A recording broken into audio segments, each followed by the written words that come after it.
Projekt však ešte ani zďaleka nekončil. Nasledujú informácie k časti projektu s názvom Hodnotová gramotnosť. Súbor aktivít Hodnotová gramotnosť bol určený len členom základnej organizácie UNSS číslo 22 Lučenec.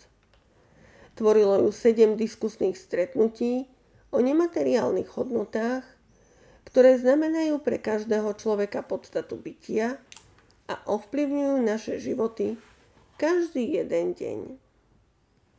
Upozorňujeme, že názov a obsah projektu v časti Hodnotová gramotnosť, ako aj názvy jednotlivých stretnutí podliehajú autorským právam, nakoľko Hodnotová gramotnosť je autorským vzdelávacím programom Združenia Fénix.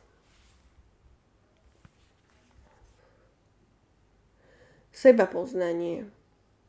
V prvej téme sa členky našej základnej organizácie zamysleli napríklad nad tým, či naše slová majú dosah na naše činy, zvyky aj celý život.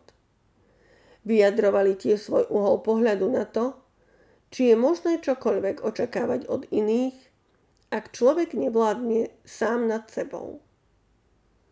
Všetky žienky hovorili sami za seba. Vychádzali zo svojich skúseností a života. Cieľom bolo stretnúť sa a zamyslieť sa nad dôležitými životnými hodnotami. Som súčasťou celku. V poradí druhé stretnutie sa uskutočnilo len v kvartete, ale vôbec to neprekážalo. Rozhovory na danú tému sa rozprúdili.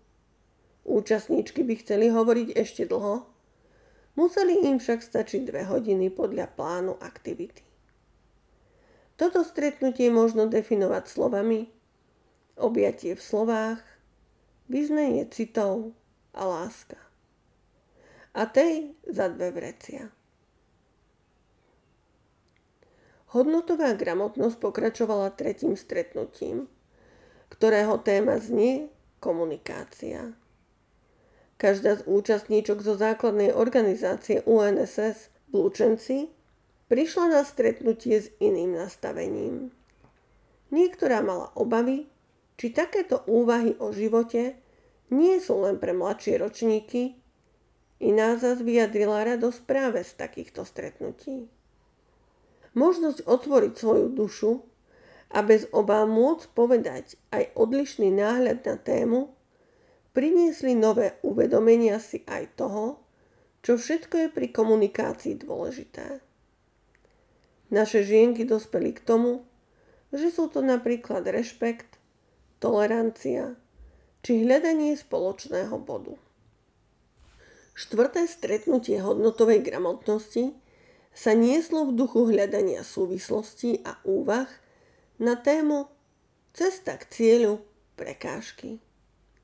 Odzneli silné príbehy, z ktorých každý v sebe niesol vytúžený cieľ. Aj mnohé prekážky, ktoré nám život prináša. A čo je možné s nimi urobiť? Niektoré sa dajú zdolať, iné možno radšej obísť a pred niektorými je lepšie zastať a zaradiť spiatočku. Ak sme vnímaví, každá skúsenosť nás posúva vpred. Vzory, ideály a inšpirácia. Takto sa volá v poradí 5. stretnutie v rámci programu neformálneho vzdelávania s názvom Hodnotová gramotnosť. Ide o stretnutia, v rámci ktorých sa rozprávame na rôzne témy. Každý za seba vyjadruje svoje uhly pohľadu, zážitky či náhľady na danú tému. Pre každého môže byť niekto iný vzorom či inšpiráciou a pritom si stále môže zachovať vlastné ideály, ktoré v živote hľadá a nachádza. Niekedy aj prostredníctvom iných ľudí. Toto stretnutie prinieslo niekoľko veľmi dojemných momentov, vyznaní a vyjadrení lásky. Aj smerom k nášmu členovi základnej organizácie UNSS číslo 22 Lučenec, pánovi Ernestovi Naďovi, in memoriam. Naďapa, ako ho mnohí z nás volali, tak inšpiruje v spomienkach mnohých ľudí aj naďalej. 6. stretnutie sa nieslo v znamení trvalých hodnôt. Dámy, ktoré sa na stretnutí zúčastnili prostredníctvom mnohých spomienok zo svojho života, pomenovali dôležité nemateriálne hodnoty, ktoré sú pre ne dôležité a ktoré formovali ich životy už v detstve. Aj toto stretnutie je dôkazom toho, že nie je až také dôležité to, či sa nad týmito nemateriálnymi hodnotami zamýšľame každý deň, ale to, či ich každý deň žijeme. Z toho, čo odznelo, uvádzame aspoň niektoré. Spolupatričnosť, podpora, opora, láskavosť, rešpekt, úcta, láska, vzájomnosť, nezištnosť. Svet, moje miesto v ňom a cesta životom bol názov 7. posledného stretnutia. Dámy rôzneho veku spájalo okrem toho, že sú členkami základnej organizácie Lúčenec aj to, že sa zamýšľali nad obyčajnými vecami.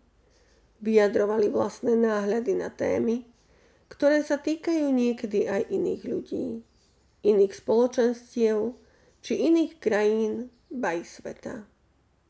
No najmä vychádzali z vlastného poznania. Už po 7. krát zaznievali nádherné príbehy plné lásky, rovnako aj zážitky, ktoré s nami nevždy rezonujú. Hľadať v živote svoje miesto však môžeme každý jeden deň. A viete, čo je na živote krásne? Že nám dá hneď odpoveď. Tak neprestávajte, hľadajte a nachádzajte. Všetky aktivity lektorsky viedli Katarína Kubaliaková a Veronika Chudiaková zo Združenia Fénix. Obidve lektorky sú zároveň členkami základnej organizácie UNSS číslo 22 Lúčenec. Posledná časť tohto výstupu z projektu je tvorená videami a sprievodným slovom, pričom k projektu sa vyjadrujú niektorí účastníci projektu a tiež lektori a organizačný tím. Súčasťou videí sú aj titulky. Videá sú v niektorých častiach prekryté ilustračnými zábermi z vonkajších priestorov Novohradského múzea a galérie v Lučenci, kde sa rozhovory nahrávali. Na projekt si spomína pani Milka zo základnej organizácie UNSS Lúčenec. Pani Milka, vy ste boli v tomto projekte aj na aktivitách v hodnotovej gramotnosti a ste tu aj dnes. Páčili sa vám aktivity v tomto projekte? Páčili. Veľmi som bola spokojná, tak som s radosťou išla, som sa tešil. Pretože každý svoj príbeh ako prežil a len ten, čo také niečo prežil, tak to vie uchopiť. Vie tak aj od srdca človek všetko vypovedať. Že vnútorne čo cíti, čo navonok sa hoci komu ani nepochopí, keby mu to aj hovoril. Čiže toto, čo sa vám vlastne páčilo na tomto projekte, boli napríklad tie rozhovory? Tie rozhovory, no. Že všetci si tak od srdca povedali všetko a viac človek to pochopí a ako si prehodnotí, že nie je človek sám, ako čo takým niečím prešiel. Ďalšou dámou, ktorú som vyspovedala, je pani Lívia zo základnej organizácie UNSS Lúčenec. Dobrý deň. Dobrý deň. Vy ste sa zúčastnili na niekoľkých aktivitách tohto projektu. Boli ste na Priehrade, keď bol taký športový deň a ste tu aj dnes, kde sa robia také ručné práce, dalo by sa povedať. Páči sa vám tento projekt? Áno, je to pekné, také zaujímavé. Urobila som si jesenný venček na dvere a páči sa mi to. Ty si zo základnej organizácie zo Zvolená a tvoje meno je? Ladislav Klešč. Ďakujem. Zúčastnil si sa na viacerých aktivitách alebo dnes prvýkrát v tomto projekte? Na všetkých 3 aktivitách som bol tohto projektu. Čiže okrem hodnotovej gramotnosti, lebo to bol ešte taký ucelený celok, ale v rámci teda tohto bloku, do ktorého patrí aj dnešná časť. Vidím, že už v rukách máš aj nejaký výtvor, takú ikebanu. Robil si to sám? Áno, sám s pomocou inštruktorky. A ako Lacko zhodnotil celkový dojem z projektu? Mne z tohto projektu celého, teda tohto celoročného projektu, všetky aktivity sa mi veľmi páčili. Je to veľmi dobrý nápad a vlastne spájanie týchto základných organizácií. A tento celý projekt bol veľmi dobre vymyslený vašou základnou organizáciou a musím zdávať len pochvalu. A všetky tie časti toho projektu dávali zmysel.